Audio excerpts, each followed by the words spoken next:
जय भीम। मी कांबळे रोहन उत्तम, प्रभाग क्रमांक 8 मधून वंचित बहुजन आघाडी याच्या वतीने अधिकृत उमेदवार आहे।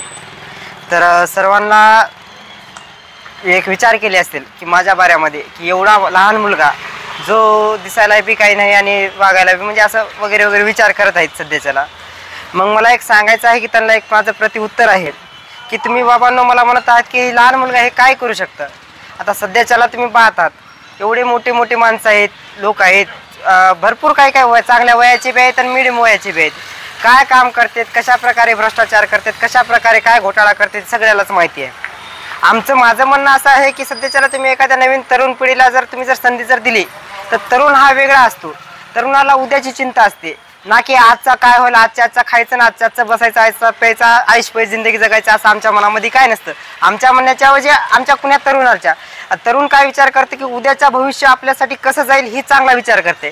हे लोक आपल्यामध्ये जातीवादी हल्ले म्हणजे जातीवाद करतात, एकमेकाला ह्याच्या जातीवर त्याच्या जातीवर नावं ठेवून ह्याच्यातच राजकारण चालवत। पण आपल्याला त्या ह्याचं करायचं नाही। आणि राहिला विषय दुसरा की आता लोक म्हणतील ना नगरसेवक म्हणून काय काम करणार, रस्ते नाल्या हे वगैरे निधी आणणं हे करून घेणं हे ते कुणीही करणार आहे, पण आमचं काम थोडं वेगळं राहील। ते कशा पद्धतीनं सगळ्यात पहिलं या ठिकाणी आपल्याला एज्युकेशनवर भर द्यायचा जेवढं जास्तीत जास्त। आता ही कशी दलित वस्ती आहे, या दलित वस्तीमध्ये तुम्ही बघितलं असाल जवळपास दाववाडा आहे, म्हणजे एक सांगायचं पण बाजूला आजूबाजूला कुठं ग्रंथालय नाही, कुठं काही लायब्ररी नाही किंवा एखादं कोणचंही म्हणजे असं एज्युकेशनचं सेंटर कोणचंच नाही इथं आजूबाजूला। इथं दिशी आटे दिसतील, सुपारीची दुकानं दिसतील, बाकी कोणचीही दुकानं तुम्हाला दिसतील, पण एखादं पुस्तकाचं दुकान किंवा ह्याचं दुकान कशाचंच नाही।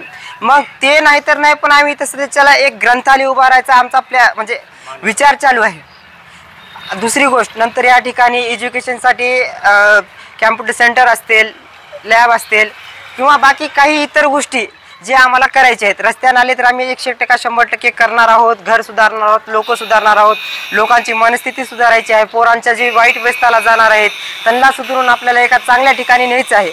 यासाठी मी ही विचार करून या ठिकाणी थांबलो आहे प्रभाग क्रमांक 8 मध्ये। तरी मला सर्वांना विनंती करतो की आपण मला बहुमताने विजयी करून द्यावे।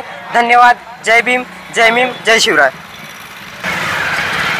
माझी निवडणूक चिन्ह आहे गॅस सिलेंडर, याच्यावर तुम्ही मला प्रचंड मताने बटन दाबून प्रचंड मताने विजय करावा ही नम्र विनंती।